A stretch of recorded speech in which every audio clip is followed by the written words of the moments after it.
오늘은 자비로우신 하나님과 인간의 영역 제24페이지 상당 부분 살펴보겠습니다.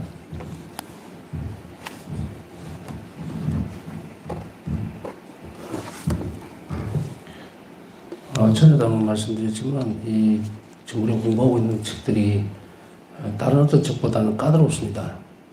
신학적인 부분들이 참 많네요. 보니까 그렇지만 이것이 어렵지만 외우고 또 익히고 하다 보면 근본 기둥이 세워지는 거예요. 그래서 뭐 이런 표현을까지 쓸 수 있을란지 잘 모르겠지만 우리가 이제 운동을 하게 되면 보통 어떻게 해서 운동을 시키느냐면 그죠? 다 알다시피 뭐 몇 세트 그러잖아요. 근데 이게 최대치의 힘을 낼 수 있을 때 딱 근육이 찢어졌다가 다시 붙는 거예요. 그래서 근육이 이제 생기는 거거든요. 제가 알기로는 그래요. 그러니까 이제 어느 정도 설렁설렁하면 생겨야 된다는 거예요. 생기는 조금 생기겠죠? 근데 이렇게 근육이 제대로 형성이 안 되는 것과 같아요. 얼마 전에 그 심장 검사를 좀 했는데 이 걷는 이제 트레이닝복을 입고 오라 해서 가진이 막 이렇게 뭐 붙이고 하더니 걸으라 그러더라고요. 혹시 해보신 분들이 있는지 모르겠네. 근데 이제 첫 1단계를 하는데 이게 뛰는 거지 걷는 게 아니에요. 이게 준비 작업도 안 돼 있는데 준비 운동도 안 돼 있는데 막 갑자기 막 가니까 그래서 러닝머신을 1단계를 하고 나서 근데 어느 정도 뭐 괜찮더라고요. 2단계 하니까 또 경보 수준으로 빨라요. 3단계 하고 나니까 끝나고 나니까 이대로 가면 무리가 가겠다 이러는데 옆에서 이제 그 진행하신 선생님이 다음 단계 4단계는 뛰는 건데 되겠습니까? 그래서 안 한다고. 이게 이제 왜냐면 심장이 최대치까지 갔을 때를 보는가 봐요. 그랬을 때 얼마만큼 견뎌낼 수 있는가 뭐 이걸 보는데 일단 뭐 3단계만 하더라도 충분하지는 않지만 그래도 그 정도면 결과가 다 나옵니다. 이렇게 얘기를 해서 그냥 스탑을 해버렸는데 모든 것이 그런 것 같아요. 한계점이라고 있는 것을 넘어가야만 뭔가가 있으니까 여러분들도 이 부분들이 귀찮아. 이거 왜 이것까지 배워야 되나? 사실은 어떻게 보면 제가 본당 신부할 때 느꼈던 부분, 아주 작은 부분이지만, 신자들이 하나님이 이렇게 어려웠어야 신앙생활을 해 나갈 수 있겠나, 라고 생각을 한 적이 있어요. 근데 실제로 신자들이 사는 모습을 이렇게 들여다보니까, 자, 이거 뭐 책도 안 읽어, 뭐, 아무것도 안 해보니까 아무것도 안 하는데 어렵다. 그래서 이거는 아무것도 아닌 것이 아니다. 응? 아무것도 아닌 것이 아니어야 돼요. 뛰어넘어야 됩니다. 그래서 이제 좀 심기일전해서 여러분들 저를 봐서라도 열심히 공부해야 됩니다. 제가 공부를 좋아하는 사람이 못 됩니다. 신학생 때도 신학교 공부하면서도 그냥 내만 이해하고 어느선 아주 못한다 소리만 안 들으면 된다. 그 정도로서 했지만 물론 그보다는 좀 잘했어요. 근데 그렇게만 해오다가 이제 졸업하고 나니까 이제 해방이다 이렇게 이제 되면서 너무도 자유로운 마음들. 그래서 이제 예배지 그리만 할 때 되면 공부 좀 하고 이렇게 하죠. 다시 살펴보고 또 특별한 게 있으면 또 이렇게 좀 보고 이러는데. 근데 이게 지금 요즘 들어와서 환갑 지나가지고 이렇게 공부를 많이 할 줄 몰랐어요. 이게 머리는 빨리 돌아가는 게 아니라 이해는 어느 정도 되는데 외워지질 않는 거예요.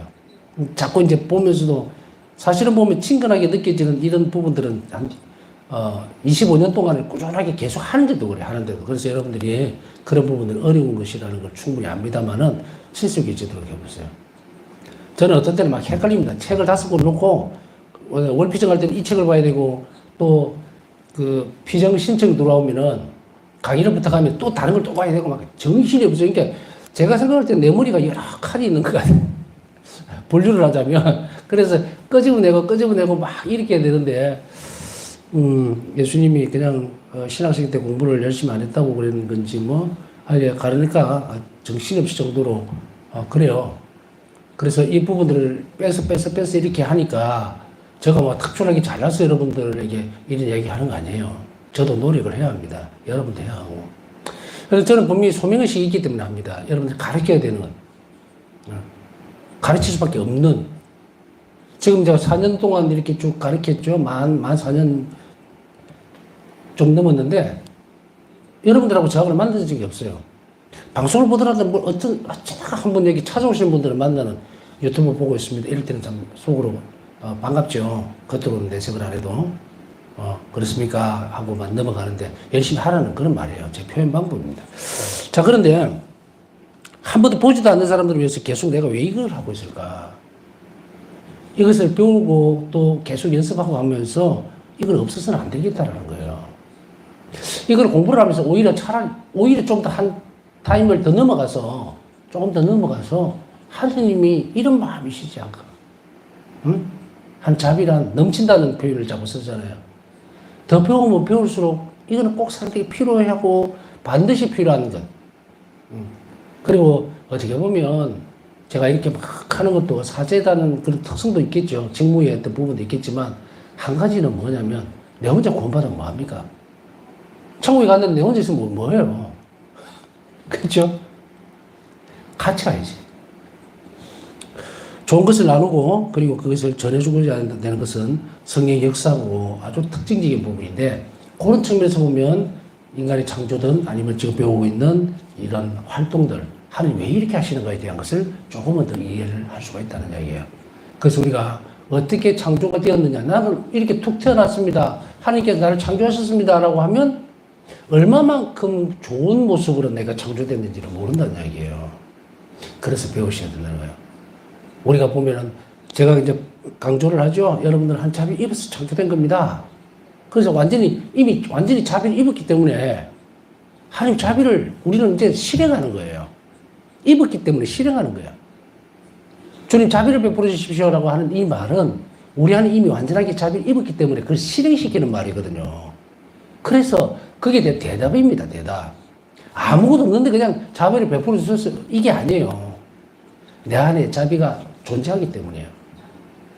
그래서 그것이 하나님 자비를 베풀어 주십시오라는 것으로 드러나는 것이지 밑도 끝도 없이 아무것도 없는데 그냥 자비를 베풀어 주십시오라고 하지 않는다는 이야기예요. 그러니까 그것을 잘 인식해야 되겠죠. 그러면서 또 동시에 내가 하나님께 자비를 청할 때는 내가 얼마나 내 안에 이미 자비가 잘 완전히 들어와 있다 그랬죠. 그러니까 내가 창조가 됐다고. 그러면은 우리는 뭘 해야 됩니까? 내 안에 들어와 있는 자비의 속성, 하나님의 가장 큰 속성이 자비에서 내가 나왔으니까 내가 얼마나 완전한지를 봐야 되죠. 내 가치를 봐야 된다고. 우리가 어떤 그 명품들을 보면요, 짝퉁하고 차이가 나는 게 뭐냐면 비슷하게는 만들어 놨어요. 비슷하기는. 근데 예를 들어서 시계를 그 베트남 같은 데 가면은 짝퉁 많이 팔거든요. 어느 동남아 가면 어디든 있지만 거기서 예를 들어서 누가 몇 천만 원짜리 이제 진품은 몇 천만 원이에요. 근데 가품이죠. 짝퉁은 4만 원, 5만 원 한단 말이에요. 그래도 차볼 거라고 딱 갖고 들어왔어. 근데 하루 만에 고장난 거예요. 제 이야기 아닙니다. 저는 본 것만 얘기하는 거예요. 시계를 이렇게 태엽을 감는 이제 시계였어요. 그거 돌리다가 쑥 빠져버린 거예요. 외형만 충돌이네. 이 신앙이 이러면 안 되죠. 진품은요, 딱 갖다 주면 시계를 수리하는 분이 딱 뚜껑을 딱 열어보면 금방 알아요. 그만큼 정교하고 그리고 온갖 가치 있는 어떤 부분으로 딱 들어와 있죠. 자, 우리가 한 생애를 살면서 이렇게 가품으로 자신을 알아들으면 안 됩니다. 우리 하나님 짝퉁이 아니에요. 우리 하나님 그대로 가품이 아니고 진품이에요, 우리가. 그렇기 때문에 우리가 아버지에 대해서 삼위일체 하나님께서 어떤 분이신고 그리고 어떤 열정에 의해서 어떤 것으로 인해서 내가 창조됐는지 안다면 우리 가치가 이제 확 올라가 버린 거예요. 그러면 내 가치를 내가 인식하면 뭐가 됩니까? 인식하게 되면 자신의 존재 자체의 본질이 바뀌는 거예요. 실존 자체가 바뀐다고. 여러분들 드라마 볼 때 드라마 작가들이 그런 내용들을 잘 만들어내죠. 정말 거지였는 줄 알았는데 알고 보니까 뭔가 이렇게 아시죠, 그죠? 뭐 징표가 되는 것을 나중에 발견을 하니까 그 나라의 신자였다, 왕의 아들이었다, 이런 식으로 해가 그러니까 갑자기 팔자가 바뀌었나? 존재가 바뀌죠. 실제 자체가 확 바뀌어버리는 거예요. 이런 드라마틱한 어떤 부분들을 우리는 그래도 그나마 TV나 드라마 이런 걸 통해서 봤죠. 근데 우리가 어떻습니까? 우리가 어느 날 보니까 내가 하나님의 아들이에요. 엄청난 일이 벌어진 거예요, 지금. 근데 그것을 못 알아듣는 사람이 너무 많다는 거예요. 너무 많다. 이분은 하느님 아버지, 하느님 아버지, 하늘에 계신 우리 아버지라고 하면서 여러분이나 저나 왕족입니다, 왕족. 예? 예수님께서 우리 형제를 불러주시죠. 우리 양자예요. 예수님 때문에. 근데 그 품민 밖에 살아야 되잖아요. 품민 밖에 산다는 것은 그 질서에 들어와야 되는데 이게 하늘나라의 백성인 거예요. 그렇다면은 우리는 이것을 잘 알면 우리 기도라든지 신앙생활이라든지 뭘 해야 될지를 아니까 해야 돼요. 옛날에 또 드라마 얘기를 하는데 저도 뭐 드라마 그리 많이 보진 않습니다만은 어떤 사람이 왕비가 이제 간택이 돼, 세자빈이 돼 간택이 됐다고 예를 들어 이제 간단하게 뭐 넘어갑시다.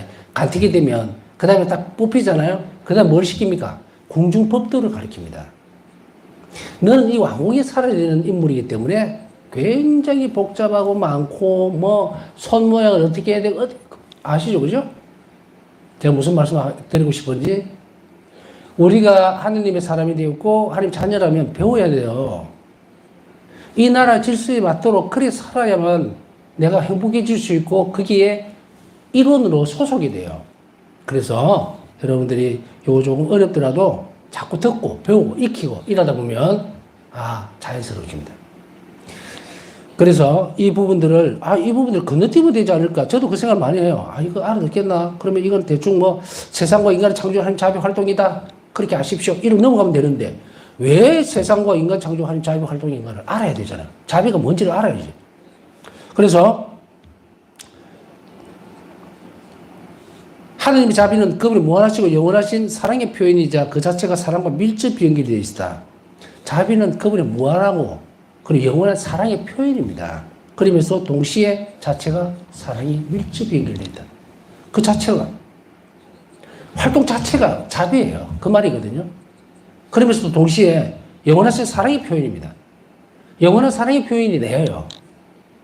내가 자비로 태어났으니까. 그걸 얘기하는 거거든요. 이런 관계는 파우스트 성녀는 사랑의 꽃이라는 이미지를 활용해서 표현을 하고 있습니다. 사랑의 꽃이라는 이미지를 활용하는 거예요. 이미지를.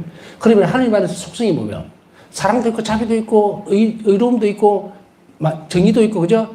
진선미도 있고 다 있잖아요. 거기서 봤을 때 가장 큰 탑의 자리를 차지하고 있는 것이 자비거든요. 그리고 사랑이에요. 그래서 이 사랑과 자비 관계가 뭘까? 자비는 사랑의 꽃이다. 자비는 사랑에서 나온 거예요. 발출되어진 거예요. 그렇기 때문에 하나님 사랑이시면 자비는 그분의 행동입니다. 자, 이것을 머리에 잘 새겨들어야 돼요. 자비가 뭐다? 사랑의 행동입니다. 그리고 그 사랑의 행동이 뭡니까? 그분의 행동이에요. 누구의 행동? 하나님의 행동이에요. 그래서 내가 자비를 베푼다라고 하는 것은 사랑의 행동이고 그 사랑의 주체가 하나님이시기 때문에 나는 뭘 하고 있다? 하나님의 사랑을 흘려보내는 그때 자비가 드러나는 거예요. 그래서 행동은 사랑으로 잉태되어 자비로 드러난다. 일기 651번. 관계를 설명하고 있는 거예요. 이제 뚜렷하게 잘 알아들어야 됩니다. 자비는 사랑이 드러난 행동이에요. 그 사랑에서 드러났기 때문에 꽃이라는 이미지를 쓴 거거든요. 그렇기 때문에 바로 행동은 바로 사랑으로 잉태돼서 자비로 드러난다. 실제로 우리가 창조를 얘기하는 겁니다. 창조가 돼 내가 딱 태어났어요. 그죠? 내가 태어났을 때 사랑의 행위입니다. 사랑이 표현된 거예요. 그래서 사랑으로 잉태돼서 자비로 드러납니다. 자비로 드러났으니까 창조가 됩니다. 이 비유는 하나님 모든 속성 가운데 자비의 탁월성을 가리키고 있으며 바울사 성령의 다음 글에서도 강조가 되고 있다. 자비를 입었습니다라고 얘기할 때 자비는 사랑이 드러나는 행위예요. 그렇기 때문에 우리에게 있어서는 하나님 사랑이십니다라고 하는 이 표현에는 나는 하나님 자비를 믿습니다. 혹은 하나님 자비를 받아들입니다. 혹은 자비를 입기를 원합니다. 이 말이에요. 이렇게 가야 돼요. 그렇기 때문에 우리 자비에 대해서 여러 가지 갈래로 많이 표현을 하고 있지만 사랑과 자비의 큰 특성에서 보면 사랑은 토마스 겔에서 말씀처럼 부어지면 선이 증가하고 악은 자비에서 제거되는 거예요. 자비는 부어지면 악이 제거되는 뿌리가 제거된다고. 사랑이 나와서 세상에서 나와서 자비로 드러나야 되거든요. 자비로. 사랑만 보시면 악도 같이 자라요. 그런데 우리의 행동은 어디로 드러나야 됩니까? 자비로 드러나야 되는 거야. 그러나 그 자비는 뭐다? 하나님 사랑으로 탄생돼야 된다. 그래서 사랑을 가지고 행동할 때 그때가 자비가 돼요. 움직인단 말이죠. 그러나 그 자비는 희생적 개념이에요. 나를 희생하거나 또 나의 우리도 순환을 겪잖아요. 그런 십자가를 믿어놓지 않으면, 예수님과 결합해서 그걸 믿어놓지 않으면 자비는 행위가 아닙니다. 그래서 우리가 전체적으로 보면은 사랑한다고 하는 것을 실체적으로 이렇게 우리가 딱 잡아들일 수가 없어요. 하느님은 사랑이십니다. 그리고 우리가 사랑을 받았습니다 하고 존재하잖아요. 그런데 존재하는 내가 하느님이 자비롭다는 사실을 알기 위해서는 입어야 돼요. 은혜를 입어야 된다고. 사랑이 드러나니. 그래서 부모가 자식에게 아무것도 해주지 않고 난 너를 사랑한다고 입만 계속 얘기하면 그 자녀가 부모가 자기를 사랑하지 알겠습니까? 모릅니다. 몰라요. 제가 전에 이 부분 한번 잠깐 말씀을 드렸는데, 이 어머니의 태도가 그것이었나라는 생각이 들었던 게, 제가 군대 생활을 할 때에, 입초 근무를 쓰는 거예요. 근무소에 근무를 쓰는데, 어떤 너무난, 추웠어요. 겨울에. 그래서 제가 그 생각하면, 나도 작은 일은 좀 했구나라는 생각이 드는데, 근무를 쓰고 있는데, 이제 이분이 와서, 이제 저는 울진경찰서에서 근무를 했는데, 이제 입초 근무를 쓰니까 그 남남분이 경찰서를 찾아온 거예요. 그때 제가 허리를 다쳐서 이제 근무도 못하고 해안초소 근무도 못하니까 들어와 있던데요. 물론 저는 전투경찰로 간 건 아니고요. 육군이에요. 근데 여하튼 그런 거 있고, 여하튼 거기에서 근무를 할 때에 온 거예요. 그래서 그 어머니가, 남남 옷차림에 아주 뭐 추운데 제대로 옷도 챙기지를 못하고 온 거예요. 그래서 왜 어떻게 하셨습니까? 밤에 거의 한 11시 넘었어요. 어떻게 오셨냐 그랬더니 안동인가 어디 먼 데서 버스를 타고 왔는데 자기 아이들이 잡혀갔다는 거예요. 그 경찰서에 잡혀갔다 그런 거예요. 그래서 우리가 보니까 우리 경찰서에는 없어요. 경찰서 구치소에는 없더라고. 넘어갔어요. 교도소 넘어가 버렸더라고 이미. 근데 엄마는 이제 그 소식을 듣고 부랴부랴 왔는데 구치소로 가버린 거예요. 그래서 이제 경찰서에서 이제 어떻게 해요? 그래서 제가 이제 전화를 상관하게 해서, 이 어머니를 데워서 보내야 되겠다. 이 생각이 들어서, 앞에 있는 그 숙소, 여관을 찾아가서 돈을 지불하고 제가 대신 아무것도 없이 그냥 올라온 거예요. 주무시게 하고는 이제 그 다음날 차비 들여가지고 보냈었는데, 그 다음에 얼마 뒤에 기억이 들려오는 소문에 의하면 이 어머니가 그게 도착해가고 고향으로 안 가고 이 구치소를 밤낮 없이 돌고 있다는 거예요. 뱅뱅뱅뱅. 왜 그러냐 그랬더니 자기가 못난 탓에 자식이 그래 됐다고 돌고 있는 거예요. 그 소식을 듣고 이제 주변에서 도와줘서 잘 때는 자고 먹고 해라 이렇게 해서 하는데 놀라운 일이 또 있었어요. 이 어머니가 보여줬던 것이 자비로운 행위예요. 내 자식이 나 때문에 잘못됐다. 그래서 내가 같이 있어야지. 어떻게 내 자식이 저기 들어가 있는데 내가 따뜻한 방에서 먹고 잘 수 있겠느냐 하는데, 하여간 그렇게 해서 그 뒤에 듣고 나니까 이 자식, 그분의 자녀가, 그 안에서 그 소식을 들은 거예요. 그래서 나중에 이제 막 울고 막 난리가 났어요. 너무너무 잘못했다 하고 막, 지 때문에 어머니가 그 엄동설 안에 그 구치소를 돌고 있다는 소리를 듣고 참된 회개가 그 뒤에 소식은 저는 모릅니다. 이제 그 아들이 교도관들에게 부탁을 해서 아마 어머니 제발 제가 잘못했으니까 돌아가십시오라고 해서 고향으로 돌려보냈다는 그 얘기까지 들었는데, 하나님 자비를 생각할 때마다 바로 이런 부분들이 제가 생각할 때는 이 사랑과 자비에 굉장히 큰 구별이 되는 거예요. 어머니는 자식을 사랑으로 키웠지만 결국은 자비로운 일을 통해서 그 아이를 끄집어내는 자기 희생이 들어간. 저는 아마 이런 경험이 아주 그냥, 평생을 갈 거라고 생각을 했는데, 한 자비 신심을 가르치고 또 만나가지고 이게 굉장히 좋은 살아있었던 부분들이 교보제다. 나는 이 생각을 해요. 자, 이렇게 아들에게 있어서는 어머니가 베푸는 것이 자비예요. 그죠? 그러니까 자기가 뭘 해야 됩니까? 잘못된 것을 두 번 다시 하지 않겠다고 그 악이라고 하는 고리를 잘라버리고 나온 거예요. 아마 제가 듣지는 못했지만 뒤에 분명히 잘 살았을 겁니다. 잘 살고 있을 거예요.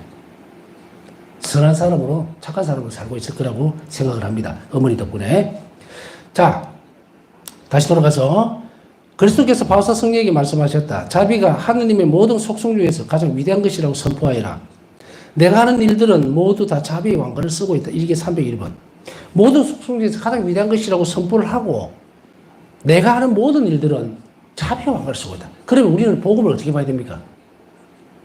복음 전체에서 드러나고 있는 예수님 모든 활동들 그리고 말씀하시는 내용들 전부 뭐다? 자비로 이해를 해야 되는 거예요. 이제 복음을 그냥 이것은 예수님께서 기적을 일으키셨다고 하는 것이 아니라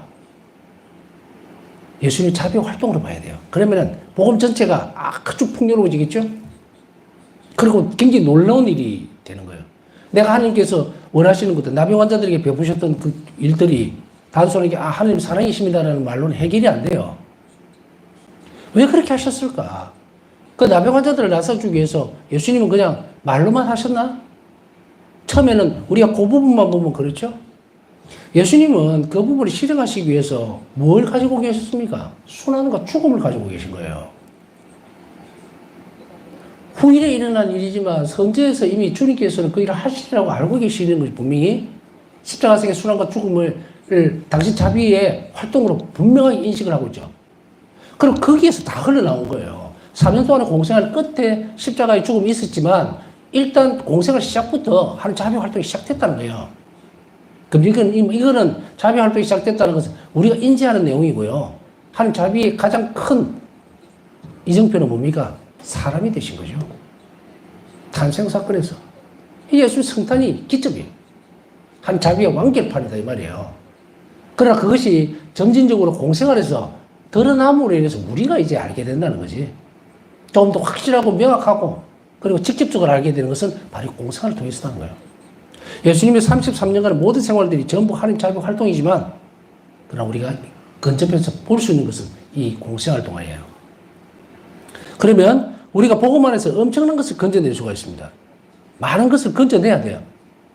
왜 건져내야 되냐? 이거는 영혼의 양식입니다. 영혼의 양식이라고 하는 것이 그냥 표면적으로 봐가지고 글자로 남아있으면 이게 무슨 양식이에요 이게? 종이지. 근데 이게 자비 활동이고 이 자비 활동이 나에게 무엇을 이야기하고 있는 건가? 내가 자비로운 걸 요구하고 있다면 이 달라지는 거예요 얘기가. 복음은 당장 그날 내가 해야 될 일이에요.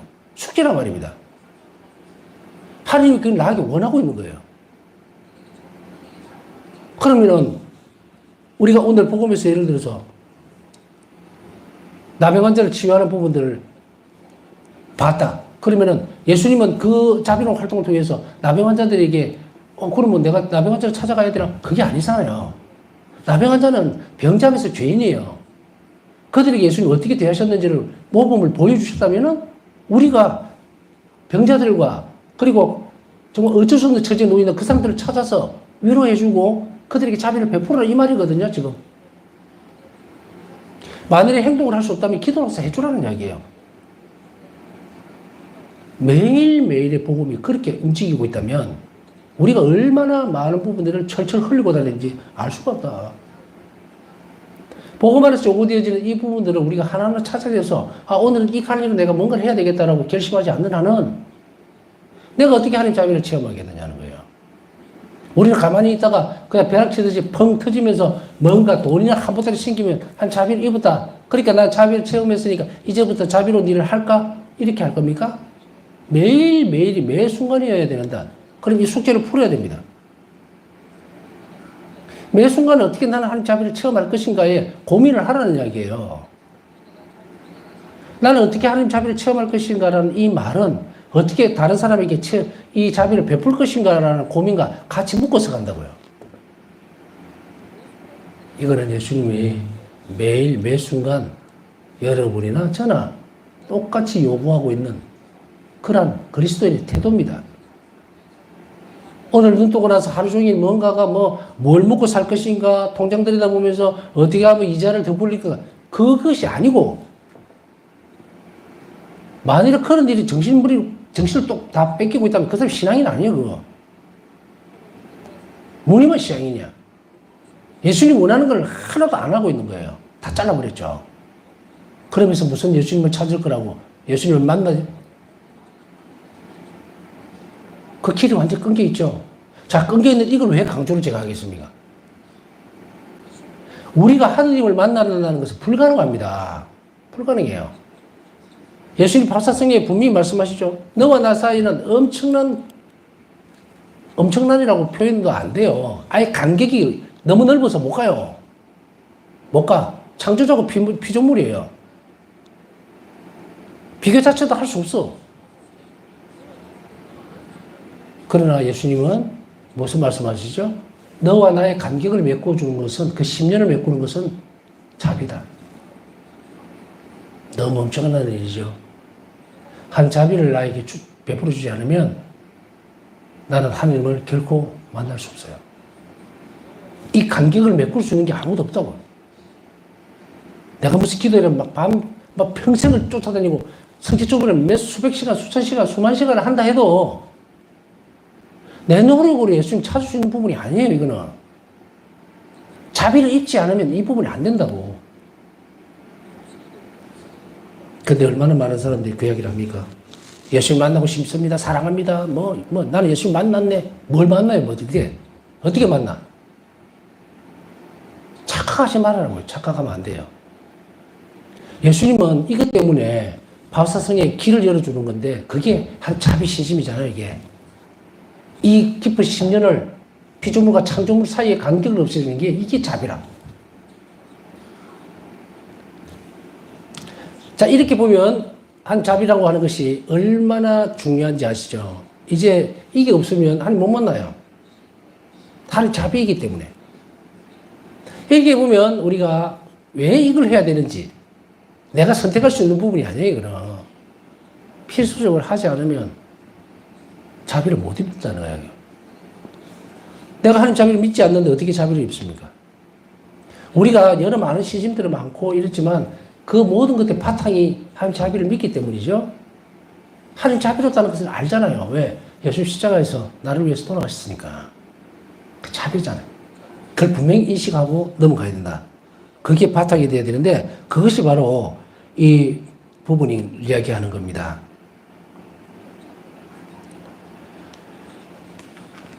그러나 이 말씀이 하나님의 속성들을 서열화시킨 것은 아닙니다. 무슨 말인가? 모든 속성 중에서 가장 위대한 것이라고 선포를 하는데 하나님 속성 자체를 1등, 2등, 3등, 4등 이렇게 순위를 매긴 게 아니라는 이야기예요. 철학적이고 신학적인 면에서 자비는 하나님의 완전한 본성입니다. 그래서 다른 완전한 본성들과 동일하지만 그 작용에서 보면 이제 자비는 하나님의 다른 완전성을 능가하는데, 왜냐하면 세상을 위한 그 결과가 가장 위대하기 때문입니다. 여기를 기초로 해서 세상을 봐야 돼요. 속성을 봐야 됩니다. 세상을 위한 그 결과에서 뭐가 작용이 됐을까? 그것은 바로 우리가 창조된 거죠. 세상을 위해서. 만일에요, 하느님 존재 자체만 두고서 인간이 빠져버린다면 우리가 이거를 이렇게 볼 이유가 없잖아요. 이 무슨 말이냐면 사람이잖아, 우리는. 인간이 창조되고 살고 있어요. 그러니까 그 관점에서 보라는 이야기예요. 그 관점에서 봤을 때에 하나님 속성 중에서 가장 완전하게 인간을 창조했던데 그 작용에서 보면 자비가 가장 먼저라는 거예요. 가장 높은 거라는 거예요.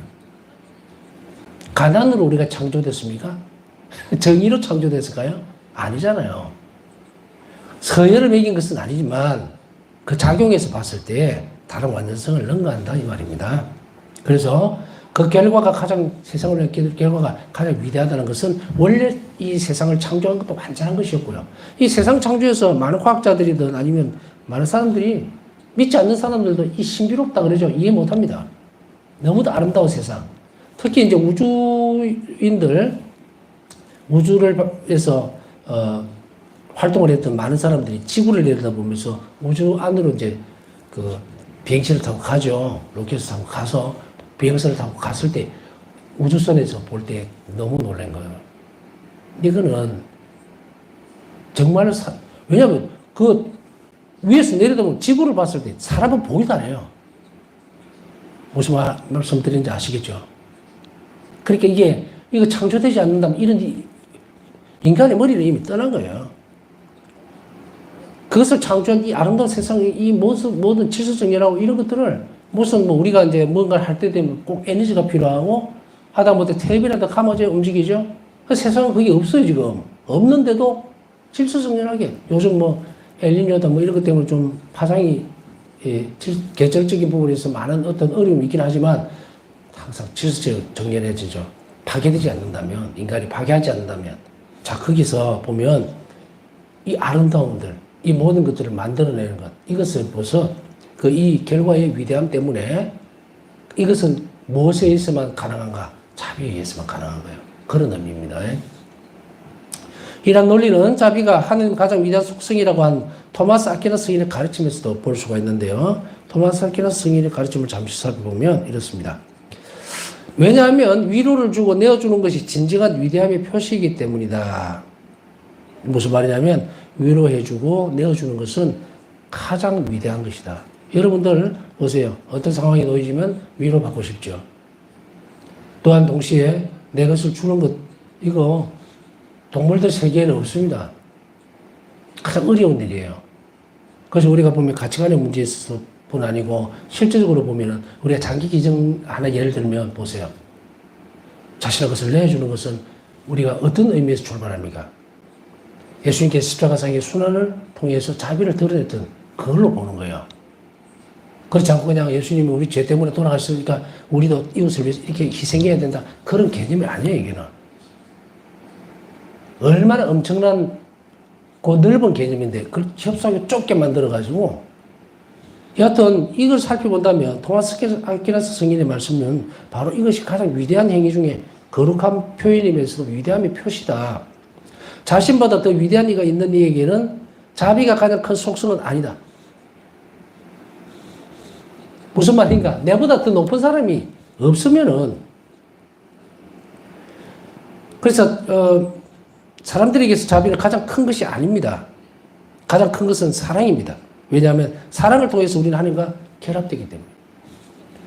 그래서 이 말은 위대한 이들에게는 자비가 가장 큰 속성은 이게 아니다는 것은 더 위대한 이가 있는 이에게는 자비가 가장 큰 속성은 아니고 그래서 사람들에게 자비는 가장 큰 것이 아닐 수 있습니다. 가장 큰 것은 사랑입니다. 자, 이게 무슨 말인가 딱 압축식 얘기해요. 사랑은 표출되는 자비예요. 그 의미입니다. 그러니까 자비만 보면 가장 큰 속성이 아니에요. 우리가 이런 식으로 보면 된다. 왜냐하면 그 자비와 사랑을 구별하거나 떨어뜨려 놓으려고 하는 것이 아니라 일맥상통하게 쭉 올라가면 토마스의 성인은 뭐냐면 속성적인 면에서 사랑에서 자비가 나왔다 이 말이야. 그렇기 때문에 사랑을 통해서 우리가 하나님과 결합되기 때문에 바로 가장 위대한 것은 사랑이다. 가장 큰 것은. 자비로 우리가 하나님과 결합되지는 않는다. 자비로. 이것은 뭐냐면 자비는 사랑과 속성적인 측면에 있어서는 유사성이에요. 사랑에서 자비가 나온 겁니다. 사랑을 빼버리면 자비가 이 단어를 쓸 수가 없어요. 이 말이에요. 그렇기 때문에 사랑이 더 크고 위대하다는 이야기고 이 사랑을 통해서 하나님과 우리는 결합이 되는 거예요. 이것이 인간을 참으로 위대하게 한다. 즉 하나님과 결합되게 한다. 우리를 하나님과 결합시키는 것은 사랑입니다. 사랑이에요. 자비는 우리가 드러낼 수도 있고 하지만 우리가 자비로신 하나님과의 모습 속에서는 사랑을 드러내고 그 사랑에서 자비가 나오고 이렇게 되는 거예요. 그렇기 때문에 하나님과 우리는 결론적으로 얘기하면 무슨 말인가? 하나님과 우리를 결합시키는 것은 사랑입니다.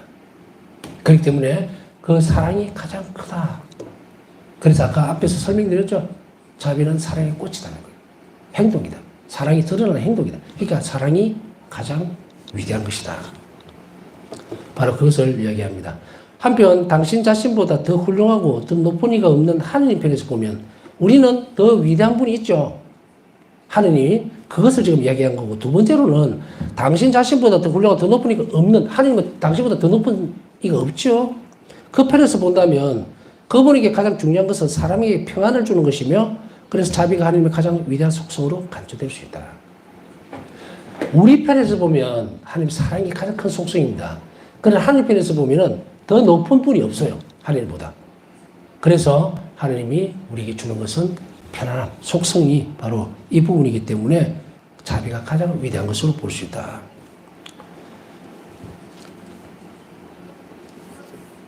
뭐 이렇게만 이해하시면 됩니다.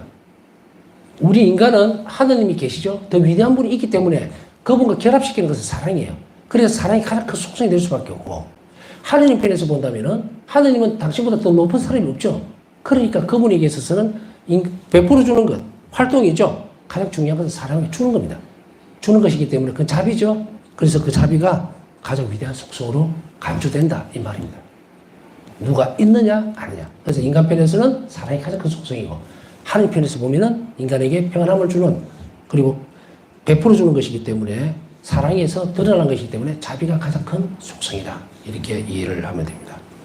남은 시간 묵상하면서 오늘도 자비를 청하신 분들이 많습니다. 잘 입을 수 있도록 함께 기억해 주시기 바랍니다.